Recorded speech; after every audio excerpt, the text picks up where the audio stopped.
Capítulo 5. La oración del Señor.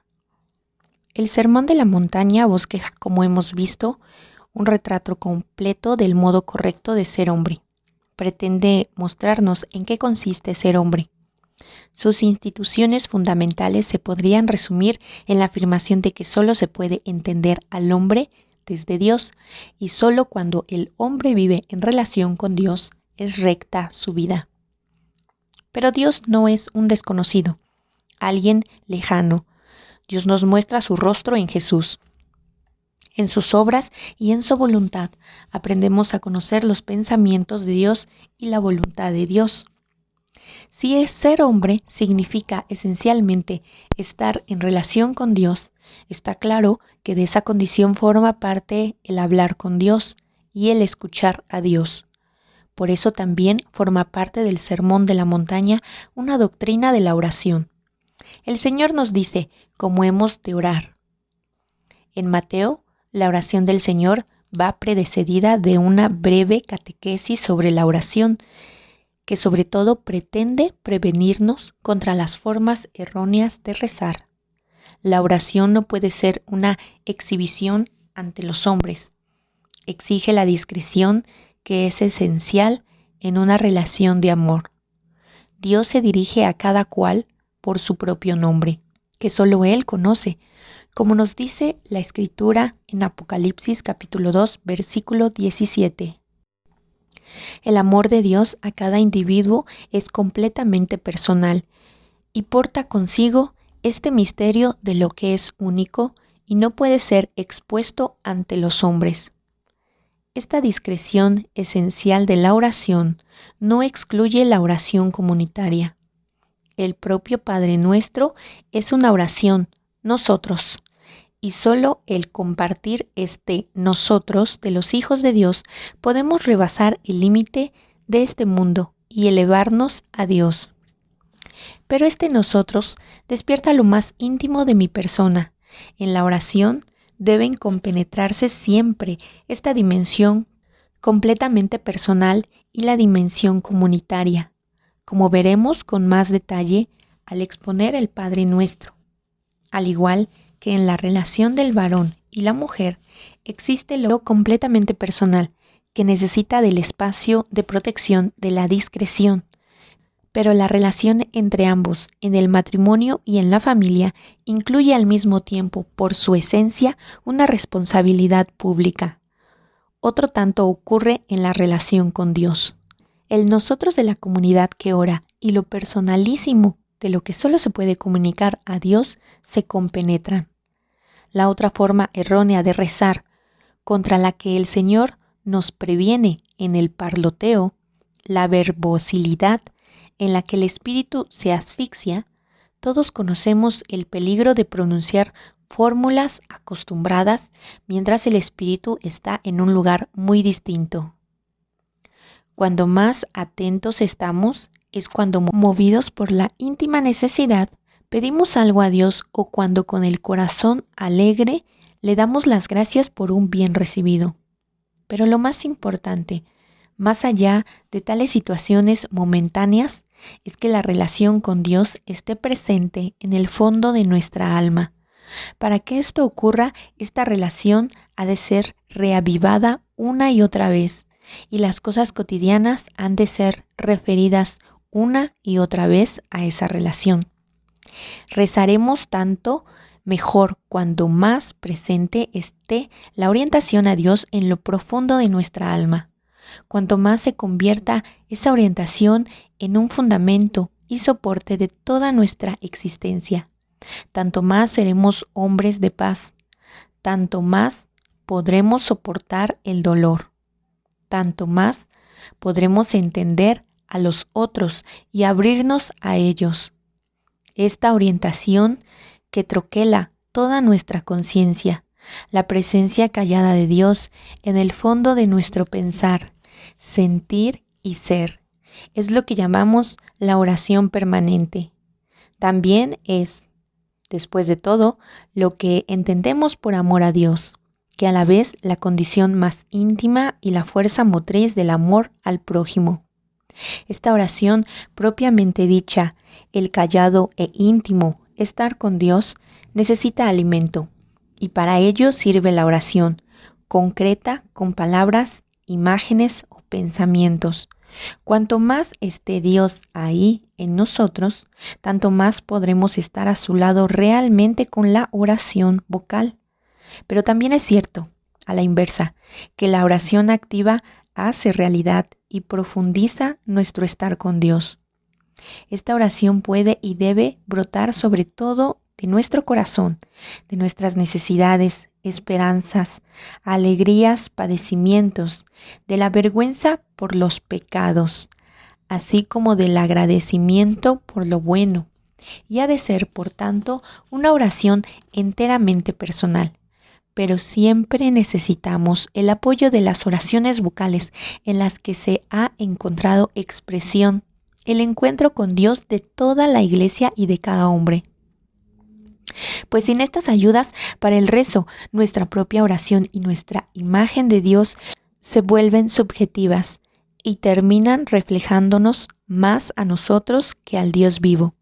Con las oraciones vocales que han brotado primero de la fe de Israel y luego de la fe de los que han rezado en el seno de la Iglesia, conocemos a Dios y nos conocemos a nosotros mismos. Son escuela de oración y por ello transformación y apertura de nuestra vida. San Benito acuñó esta fórmula en su regla: Mens nostra concorde voci nostre. Nuestro espíritu ha de estar en consonancia con nuestra voz. Normalmente el pensamiento precede a la palabra, busca y forma la palabra, pero en la oración de los salmos, en la oración litúrgica en general, es a la inversa. La palabra, la voz nos precede y nuestro espíritu ha de adaptarse a esta voz, pues los hombres no sabemos por nosotros mismos pedir como conviene. Romanos capítulo 8, versículo 26. Estamos demasiado alejados de Dios. Él es demasiado misterioso y grande para nosotros, y por eso Dios ha venido en nuestra ayuda. Él nos da las palabras de la oración y nos enseña a rezar. Nos otorga con las palabras de la oración que de Él proceden, ponernos en camino hacia Él, mediante la oración con los hermanos que nos ha dado, conocerlo progresivamente, aproximarnos a Él. En el caso de San Benito, la frase que se acaba de citar se refiere directamente a los Salmos, el gran libro de oración del pueblo de Dios en la Antigua y la Nueva Alianza. Son palabras que el Espíritu Santo ha ofrecido a los hombres. Espíritu de Dios, hecho palabra. De modo que rezamos en el Espíritu, con el Espíritu Santo. Esto es más cierto aún en relación con el Padre Nuestro. Como dice San Cipriano, cuando rezamos el Padre Nuestro, rezamos a Dios con palabras dadas por Dios. Y añade, cuando rezamos el Padre Nuestro, se cumple en nosotros la promesa de Jesús a los verdaderos adoradores, los que adoran en espíritu y en verdad. Juan capítulo 4, versículo 23. Cristo, que es la verdad, nos ha entregado estas palabras y en ellas nos entrega el Espíritu Santo. Aquí se hace visible algo del estilo propio de la mística cristiana. No es principalmente inmersión en sí mismo, sino encuentro con el Espíritu de Dios. En la palabra que nos precede, encuentro con el Hijo y el Espíritu Santo, y de este modo unificación con el Dios vivo, que siempre está en nosotros y sobre nosotros. Mientras Mateo nos acerca al Padre Nuestro con una pequeña catequesis sobre la oración en general, en Lucas lo encontramos en un contexto diferente. En el camino de Jesús a Jerusalén, Lucas introduce la oración del Señor con la siguiente observación. Cito: Una vez que estaba Jesús orando en cierto lugar, cuando terminó, uno de sus discípulos le dijo: Señor, enséñanos a orar. Fin de la cita. Capítulo 11, versículo 1.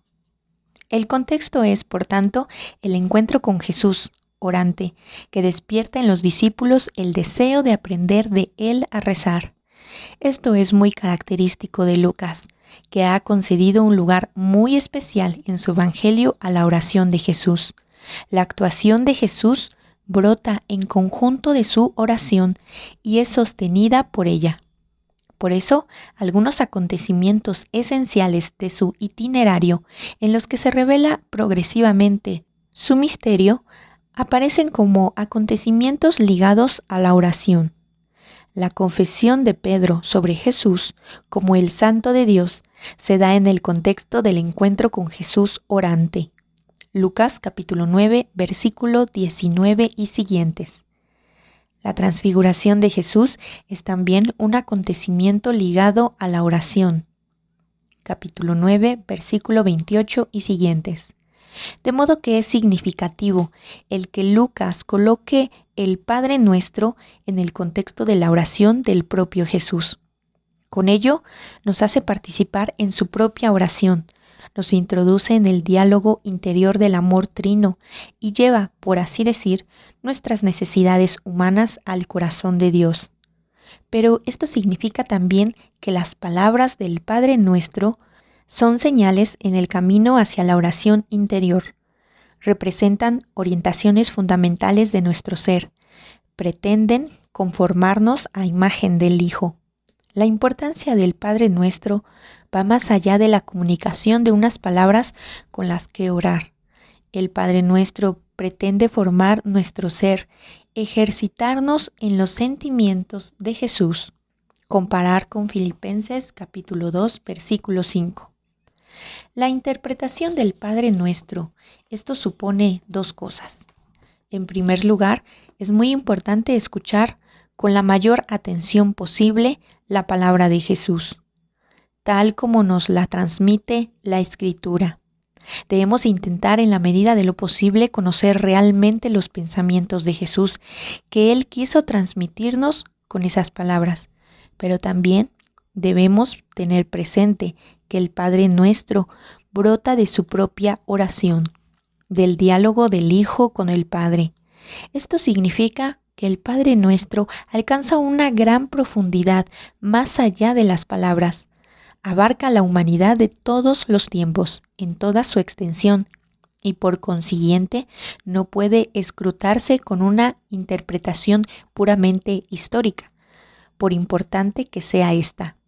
Merced a su unidad interior con el Señor, los grandes orantes de todos los siglos han logrado descender a las profundidades que están más allá de las palabras, y por ello pueden seguir abriéndonos la riqueza oculta de la oración. Y cada uno de nosotros, con su relación completamente personal con Dios, puede encontrarse acogido e incorporado a esta oración. Una y otra vez, con su mens, con su propio espíritu, tendrá que salir al encuentro de la vox, de la palabra que nos llega desde el Hijo, abrirse a ella y dejarse guiar por ella. De este modo se abrirá también su propio corazón y se dará a conocer a cada uno como quiere el Señor, rezar precisamente con Él. El Padre Nuestro es transmitido por Lucas en una versión más breve y por Mateo en la forma en que la Iglesia lo ha asumido y lo reza. La discusión sobre qué texto es el más original no es superflua, pero tampoco es decisiva. En una versión como en la otra, rezamos juntos con Jesús y sentimos gratitud por el hecho de que en la forma mateana de las 7 peticiones esté claramente expuesto lo que Lucas solo parece sugerir. Consideremos muy brevemente, antes de entrar en la interpretación pormenorizada, la estructura del Padre Nuestro, tal como nos lo ha transmitido Mateo. Consiste ante todo en una invocación y 7 peticiones. 3 de ellas son peticiones, tú. 4 son peticiones, nosotros. En las 3 primeras peticiones se trata de la causa de Dios en este mundo. En las 4 peticiones siguientes se trata de nuestra esperanza, necesidades y dificultades. Se podría comparar la relación entre los dos tipos de petición del Padre Nuestro con la relación entre las dos tablas del Decálogo, que en el fondo son desarrollos de las dos partes del mandato principal, el amor a Dios y al prójimo. Indicaciones para adentrarse por el camino del amor. De hecho, también en el Padre Nuestro se establece de entrada el primado de Dios, del que se pretende por sí misma la preocupación por el modo adecuado de ser hombre. También aquí se trata ante todo del camino del amor, que es al mismo tiempo un camino de conversión. Para que el hombre pueda pedir adecuadamente, ha de estar en la verdad. Y la verdad es, cito, ante todo Dios, el reino de Dios. Fin de la cita. Comparar Mateo capítulo 6, versículo 33. Ante todo, debemos salir de nosotros mismos y abrirnos a Dios. Nada puede llegar a ser correcto si no estamos en una relación adecuada con Dios. En consecuencia, el Padre Nuestro comienza por Dios y partiendo de Él nos conduce por los caminos del hombre. Al final, descendemos hasta el peligro último del hombre, acechado por el malo. Puede venirse a la mente la imagen del dragón apocalíptico que hace la guerra a los hombres, cito, que guardan los mandamientos de Dios y mantienen el testimonio de Jesús. Fin de la cita. Apocalipsis capítulo 12, versículo 17. Pero el comienzo sigue siempre presente. Padre nuestro. Al decir estas palabras sabemos que Él está con nosotros y que nos tiene de la mano, nos salva. El padre Peter Hans Kolberbanch, en su libro de ejercicios, cuenta que un starret de la Iglesia Oriental urgía a, cito, recitar el Padre Nuestro comenzando siempre por la última frase, para hacerse digno de concluir la oración con las palabras iniciales, Padre Nuestro. Fin de la cita. De este modo, explicaba el starret, se sigue el camino pascual. Cito, se comienza en el desierto con la tentación, se regresa a Egipto, se emprende luego el éxodo pasando por las estaciones del perdón y del maná de Dios, y se llega por voluntad divina a la tierra de su promisión, el reino de Dios, en el que se nos comunica el misterio de su nombre, Padre Nuestro. Fin de la cita. Ambos caminos, el ascendente y descendente, pueden recordarnos que el Padre Nuestro siempre es una oración de Jesús que se nos da a conocer merced a la comunión con Él. Rezamos al Padre del Cielo, al que conocemos por su Hijo.